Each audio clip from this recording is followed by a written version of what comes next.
நாம கேட்க வேண்டிய கேள்வியை அவரே கேட்டுட்டாரு. நம்மோட வேலையை அவர் ஈஸியாக்கிட்டாரு. அதுக்காக நான் அவருக்கு நன்றி சொல்ல விரும்புகிறேன். தமிழ்நாட்டில் மோடி ஆட்சி அமையணுமா வேணாமான்னு மக்களை பார்த்து அமித்ஷா கேட்டிருக்காரு. ஐயா, இதையே தான் நாங்களும் சொல்றோம்.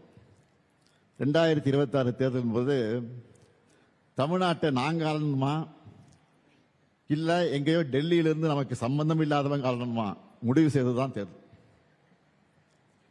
இது தமிழர்களின் சுயமரியாதைக்கு விடப்பட்டிருக்கக்கூடிய சவால். அதிமுக கூட்டணிக்கு வாக்களிச்சா பாஜக தான் தமிழ்நாட்டை ஆளணும்னு நாங்க சொல்லி புரிய வைக்க வேண்டிய அவசியம் இல்லை. அமித்ஷா அவர்கள் நேரடியாகவே ஒப்புதல் வாக்குமூலம் தந்திருக்கிறார்.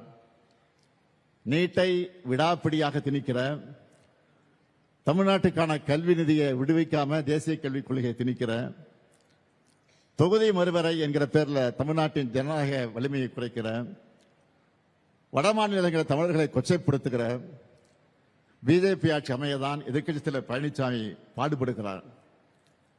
அம்மையார் ஜெயலலிதா அவர்களுடைய மறைவுக்கு பிறகு தமிழ்நாட்டில் பாஜகவோட பிராக்சி ஆட்சி நடந்துச்சு. கடந்த 5 ஆண்டுகளாக தான் அதிலிருந்து நாம் தமிழ்நாடு மீண்டும் தலைநிமிர ஆரம்பிச்சிருக்கிறோம். இப்ப நேரடியாகவே பாஜக ஆட்சியை சொல்லிட்டு வராங்க. 11 ஆண்டுகளா ஒன்றியத்தில் நடக்கக்கூடிய என்டிஏ ஆட்சியில தமிழ்நாட்டுக்காக ஒரு துருமை கூட கிள்ளிப்படாத உங்களை தமிழ்நாட்டு மக்கள் நம்ப தயாராக இல்லை. 2019, 2021, 2024 கடந்த 3 தேர்தல்களையும் பண்புகளை பரிசா தந்ததும் உங்களுக்கு அது புரியலையா? தமிழ்நாட்டுக்கு ஓரவஞ்சப்பட்டதை நீங்க மாத்திக்காதப்ப தமிழர்கள் மட்டும் தங்களுடைய முடிவை மட்டும் எப்படி மாத்திக்குவாங்க? மக்கள் எப்போதும் நம்ம அரசு பக்கம் தான் இருக்காங்க. திரும்பவும் நாங்க தான் வருவோம். நல்லாட்சியை தொடருவோம்.